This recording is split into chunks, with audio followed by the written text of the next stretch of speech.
guys, welcome back to my channel. So I'm doing a Summerathon TBR video because I failed miserably at doing a TBR video for a Romanceathon, which is currently happening. So I'm trying to get ahead of the game and do this because this also starts very, very soon. I'm doing a lot of readathons in June. Can you tell? Summerathon is running from June 21st, which is the first day of summer, for a week. So it goes until June 27th and is being hosted by like some of my besties in the book world. We got Mel from Mel to the Any. We have two Amy's. We have Amy Reads and Amy from A Court of Crowns and Quills. We have Jen, who has like one of the best blogs ever, Pinot and Pages. And of course the beloved Heather from Bookable. So I'm gonna leave everybody linked down below as always and all of the information and whatnot. But let's get into all of the challenges and the books that I have picked for them. I'm being slightly less ambitious with my TBR than I normally am. Normally I'm like, I'm putting a book per challenge, and this time I'm like, I'm tired.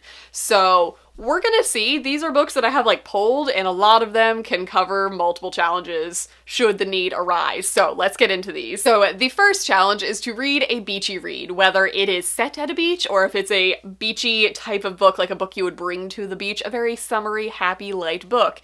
And for that, I'm going to read Someone Else's Summer by Rachel Bateman. In case you guys didn't know, this is the owner of Second Star Books. Just so you know, she's a published author. And this book has been sitting on my shelf for way too dang long, and this also fits like all of the challenges. So if nothing else, I'm gonna read this book and check all of the little challenges off. But, I mean, literally the cover of the book is at a beach. So I'm gonna count this as a very beachy read. So, book number 1, going on the stack right there. Look at that spine, it's a lovely yellow ombre, it's beautiful. Challenge number 2 is Sunrise Colors. Applicable right there, but it's literally any cover that has the colors of the sunrise, which could literally be like any color. But for this one, I am going to go for The Sky Between You and Me by Catherine Aline, because the spine is literally a sunrise, and like this little part is literally a sunrise. Also, oh, it's also on the back, look at that. Rainbow, Pride Month, hello.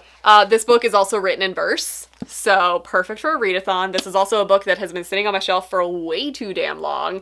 I believe it's about a girl who is overcoming an eating disorder, but she also rides horses. So this is like some buzzwords that are intriguing to me. So I am definitely ready to read this. This is a perfect time to do it. It's a perfect fit for the challenge. We got a sunrise on the spine. Isn't that lovely? I know, I'm so clever. Challenge number 3 is to read a book with a road trip in it or traveling in it, summertime activities that people do. And for that one, I'm going back to Someone Else's Summer because it literally has the word road trip right there. There's a little note from Ray in the book to me. But like road trip. So this is literally following Anna, who I believe has a summer bucket list. And I think a road trip is on there. So gonna go with that. There we go. Okay, good. You still with me? Still the same 2 books. Challenge number 4 is to read a book set during the summer. So far, we're doing good with this book here. I can still read that one. But I'm actually going to be reading Summer of Salt by Katrina Leno. Finally. I know, I'm like the last person alive. I'm not, because a lot of people voted on this. This is actually going to be my book club book of the month for June, and I purposely like pushed it off for a week so that I could read it during Summerathon. It's literally called Summer of Salt. Also, this is a lot of people's like favorite books, so I'm very excited. It's also short. It's perfect for a readathon.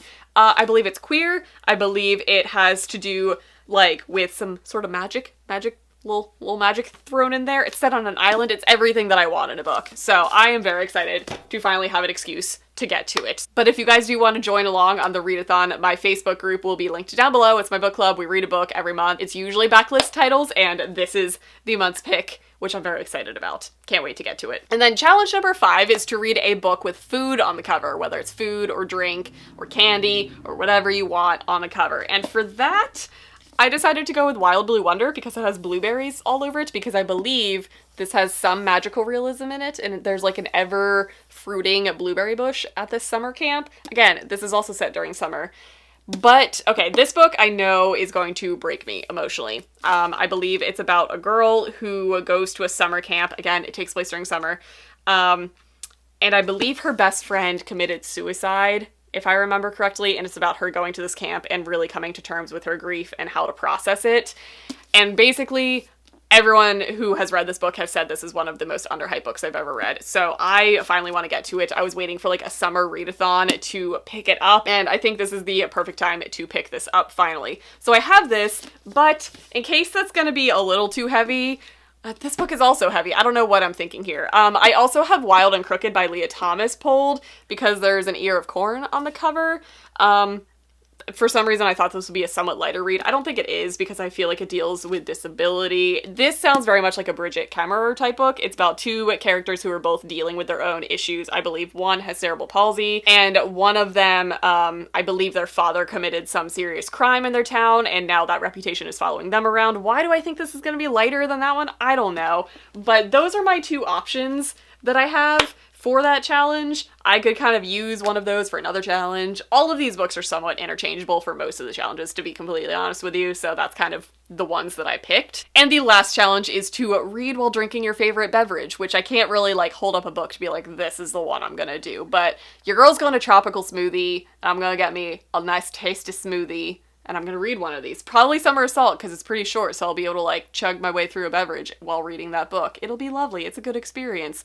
So those are the books that I have pulled. I'm being smart this time, and I'm not trying to read like 50 books in a week like I always normally do. I'm very ambitious with my readathon TBRs, and you can tell I'm coming to the end of a month of a lot of readathons. So I'm slowing down. This is still not chill, let's be real. It's fine. It's fine. But that's going to be it for this video. If you guys are participating in Summerathon, let me know down in the comments. Let me know what you're reading. And as always, I will see you guys in my next video.